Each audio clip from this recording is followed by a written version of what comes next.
Hi, this is రవితో కదా. AP రాజకీయాలు సరికొత్త మలుపులు తీసుకోబోతున్నాయి.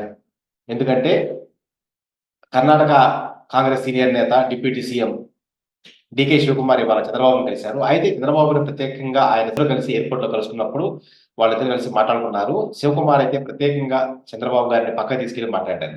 సో, ఇక రాబోయే రోజుల్లో ఎలాంటి రాజకీయాలు రాబోతున్నాయి? ఇది రాబోయే రాజకీయాల్లోకి ఏదన్నా కొత్త మార్పులకి సంకేతమా? ఇదే అంశంపై మనతో మాట్లాడేందుకు ద్వారపురెడ్డి జగదీష్ గారు మనతో ఉన్నారు. TDP X-MLC. ఆయన్ని అడిగి మరిన్ని వివరాలు తెలుసుకుందాం. సార్ నమస్కారం సార్. నమస్కారం అండి. సార్ ఇవాళ ఎయిర్‌పోర్ట్‌లో జరిగిన మీటింగ్‌ని ఎలా చూడొచ్చు? రాబోయే రోజుల్లో ఇది దేనికి సంకేతం సార్? ఖచ్చితంగా చంద్రబాబు నాయుడు గారు ఎప్పుడు కూడా నేషనల్ లీడర్. అది మనందరికి ఎస్టాబ్లిష్డ్ లీడర్. అవును సార్. వాజ్పేయి గారి దగ్గర నుంచి కూడా ఆయన ఎన్డీఏకి చైర్పర్సన్ గా చేయటం, వాజ్పేయి గారు ఉన్నప్పుడు చాలా కీ రోల్ పోషించారు. తర్వాత మోడీ గారి టైంలో కూడా ఈయన ఈయనకి ఇప్పుడు మైక్రో ఇరిగేషన్ అలాంటికి టోటల్ గా కంట్రీకే చైర్మన్ గా మోడీ గారు చేయటం, చంద్రబాబు నాయుడు గారిని. పొలిటికల్ పోలరైజేషన్ ఇవాళ చాలా ఎక్కువగా జరుగుతుంది. ఎందుకంటే ఈ మధ్యలో జరిగిన 6 రాష్ట్రాల ఎన్నికలు కానీ ఇవన్నీ కూడా మిక్స్డ్ రిజల్ట్స్ రావటం, బీజేపీ కొన్ని దగ్గరలో వచ్చినా కొన్ని దగ్గరలో ఇబ్బంది పడడం, ఇవన్నీ కూడా ఉన్నాయి. కాంగ్రెస్ పార్టీ వాళ్ళు, ఎందుకంటే శివకుమార్ గారు కాబట్టి అక్కడ డిప్యూటీ సీఎం కాబట్టి, కర్ణాటకలో వచ్చింది, తెలంగాణలో వచ్చింది. సో ఇవాళ కంట్రీలో యూపీఏ కూడా స్ట్రెంగ్త్ బాగా ఎక్కడ ఉందంటే ఇక్కడ సౌత్ ఇండియా నుంచి ఉంది. ఆ విధంగా చూసుకోవటంలో చంద్రబాబు నాయుడు గారు కనిపించినప్పుడు ఖచ్చితంగా ఎవరైనా కూడా ఇవాళ ఉన్న పరిస్థితుల్లో, ఎందుకంటే డెఫినెట్ గా ఆంధ్రప్రదేశ్ లో రేపు మంచి మెజారిటీతో సీఎం అయ్యే పరిస్థితులు ఉన్నాయి. ఆ విధంగా పార్లమెంట్ లో కూడా మెజారిటీ స్థానాలు సంపాదించుకునే పరిస్థితి కూడా తెలుగుదేశం జనసేన కలిసి ఉన్నాయి. అంచేత ఈ కాంబినేషన్ లో, ఈ పారామీటర్స్ లో ఖచ్చితంగా చంద్రబాబు నాయుడు గారు మళ్ళీ రాష్ట్రంలోనే కాదు కేంద్ర రాజకీయాల్లో కూడా, దేశ రాజకీయాల్లో కూడా కీ రోల్ పోషించే పరిస్థితి ఖచ్చితంగా కనిపిస్తా ఉంది. అది in the interest of nation, అలాగే in the interest of the state interest కూడా. అంచేత ఈ పరిస్థితుల్లో శివకుమార్ గారు ఖచ్చితంగా పక్కకు తెలిసి మాట్లాడడం, ఎందుకైనా ఫ్యూచర్ లో పనికిరావచ్చేమని చెప్పి ఖచ్చితంగా ఆ విధంగా ప్రొజెక్ట్ చేయడానికి అవకాశాలు అయితే ఉన్నాయి ఇందులో ఖచ్చితంగా. ఎందుకంటే ఆయన ఈరోజు కర్ణాటకలో డిప్యూటీ సీఎం అయినా కూడా పవర్ లోకి రావడానికి కాంగ్రెస్ లో is playing a very key role. మొన్న ఇక్కడ తెలంగాణలో కూడా చీఫ్ మినిస్టర్ డెసిషన్ లో గానీ వేరే విధంగా ఇది అవ్వకుండా ఆయనే వచ్చి ఇక్కడ కూడా నడిపాడు. సో కాంగ్రెస్ లో he's a playing key role.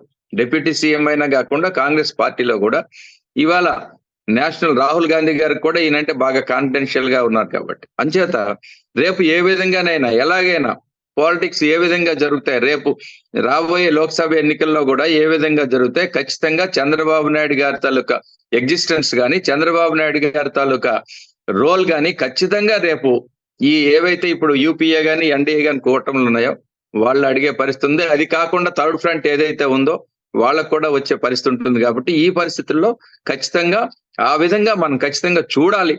ఏమాత్రం పొలిటికల్ విజన్ ఉన్నా ఖచ్చితంగా ఆ ఆస్పెక్ట్ లో చూడాల్సిన అవసరం ఉంది. సెకండ్ వన్ వచ్చి స్టేట్ లో ఉన్నప్పుడు ఇవాళ జగన్మోహన్ రెడ్డి గారు ముఖ్యమంత్రి గారు అన్ని విధాలా కూడా అందరూ కూడా ఆయనకి ఎగ్నెస్ట్ గా మారుతా ఉన్నారు.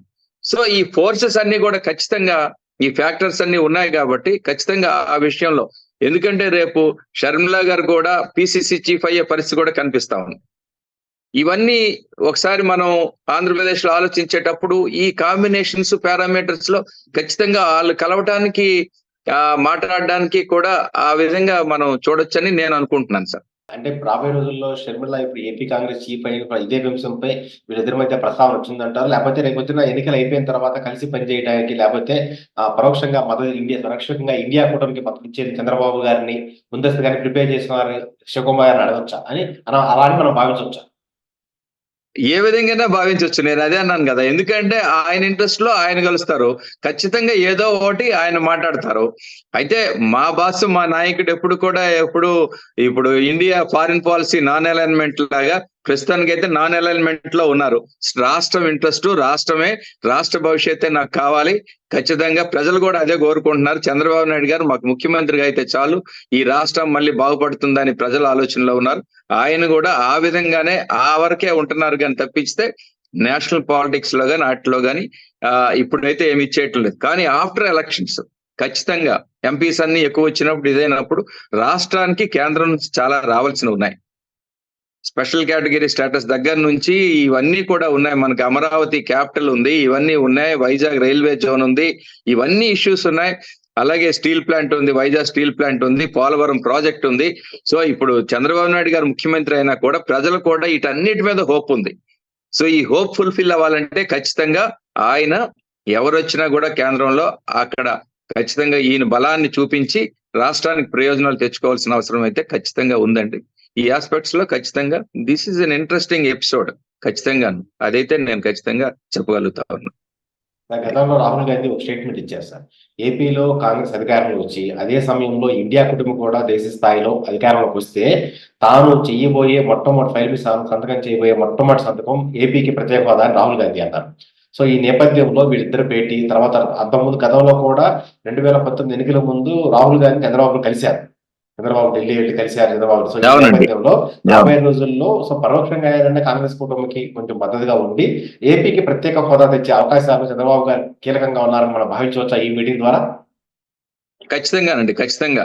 ఎందుకంటే ప్యూర్ గా ఇవాళ చంద్రబాబు నాయుడు గారు అయితే ఒక కమిట్మెంట్, నాకు ప్రజలు ఇవాళ కష్టాల్లో ఉన్నప్పుడు, పార్టీ కష్టాల్లో ఉన్నప్పుడు ప్రజలు ఎంతగా ఆదుకున్నారు కాబట్టి ఈ రాష్ట్రాన్ని మళ్ళీ అన్ని విధాలా కూడా ముందుకు తీసుకెళ్లి అభివృద్ధి చెందాలంటే special category status, Amaravati, Polavaram ఇవన్నీ కూడా స్టీల్ ప్లాంట్ కానీ రైల్వే జోన్ కానీ ఇవన్నీ ఉన్నాయి. వీటికి ఖచ్చితంగా ఆయన ఆ విధంగా ముందు రాష్ట్ర ప్రయోజనాల కోసం అయితే ఖచ్చితంగా ఆయన పనిచేసే పరిస్థితి అయితే ఖచ్చితంగా ఉంటుంది. దానికి ఎవరు అధికారంలో వచ్చినా, ఇవాళ ఎన్డీఏ వచ్చినా, యూపీఏ వచ్చినా, లేకపోతే ఎవరు వచ్చినా, యూపీఏ అయితే మీరంటే రాహుల్ గాంధీ అయితే ఫస్ట్ సంతకం స్పెషల్ కేటగిరీ స్టేటస్ అంటున్నారు. ఓకే, అది ఆల్సో వెల్కమింగ్ ఇది అంచేత. ఎందుకంటే ఈ 5 ఏళ్ళలో జగన్మోహన్ రెడ్డి గారు కనీసం ఏమాత్రం కూడా ఆ ప్రయత్నాలు లేవు, ఏం లేదు. ఏదో ఒక ప్రశ్న అడగడం లోక్సభలో ఎంపీలు, దానికి అది ఆ ప్రశ్న ఇప్పుడు ఉత్పన్నం అవ్వదు అని లోక్సభ స్పీకర్ గారు చెప్పేస్తే కూర్చుండిపోవడం. ముందు ఆయన ఏమన్నారు, నాకు 20 మంది ఎంపీలను ఇవ్వండి, కేంద్రాన్ని మెడలు ఉంచుతామన్నారు. అవన్నీ ప్రజలు చూశారు అవన్నీ. సో అవన్నీ అయిపోయినాయి. కాబట్టి అంచేత ఇప్పుడు ఏంటంటే అది ఉంటేనే మన రాష్ట్రం అభివృద్ధి చెందే పరిస్థితి ఉంటుంది. కాబట్టి ఇవన్నీ కూడా ఈ ఆలోచనలే కాదు, ఆ ప్రొవిజన్స్ కూడా ఖచ్చితంగా మనం ఆలోచించాల్సిన పరిస్థితి ఉంది. నాయకులు ఆ విధంగా ఖచ్చితంగా ఆ విషయంలో మరి ఇద్దరు కలిసినప్పుడు మరి అందులో ఇద్దరు ఏం మాట్లాడుకున్నారని మనకు తెలియదు, కానీ మా నాయకుడు అయితే ఖచ్చితంగా రాష్ట్ర ప్రయోజనాల కోసమే మాట్లాడతారన్నది నేను ఖచ్చితంగా చెప్పగలను. ఇప్పుడు డీకే శివకుమార్, చంద్రబాబుతో డీకే శివకుమార్ భేటీ రాబోయే రోజుల్లో సో ఏపీలో కాంగ్రెస్ పార్టీకి మళ్ళీ పరోక్షంగా మద్దతు అంటే కాంగ్రెస్ పార్టీ మళ్ళీ పునరుజ్జీవం పొందే అవకాశాలు ఉన్నాయి సార్. అంటే టీడీపీ జనసేన అంటే ఇప్పుడు టీడీపీ జనసేనతో కలిసి ఉన్నా కూడా రేపు వచ్చిన ఫ్యూచర్ లో కాంగ్రెస్ పార్టీ కూడా కొంచెం మళ్ళీ అంటే ఇప్పుడు షర్మిల కూడా కాంగ్రెస్ పార్టీలో చేరి అక్కడ పిసిసి అధ్యక్షుడు కాబోతున్నారు అంటున్నారు కదా. సో ఈ నేపథ్యంలో కూడా TDP plus Chandrababu plus TDP plus Congress మళ్ళీ ప్రత్యక్షంగా ముందుకు వెళ్ళే అవకాశం ఉన్నాయి. ఓన్లీ జనసేన తెలుగుదేశం కలిపే మేము ఎలక్షన్ లోకి వెళ్తామన్నదే ఉందండి.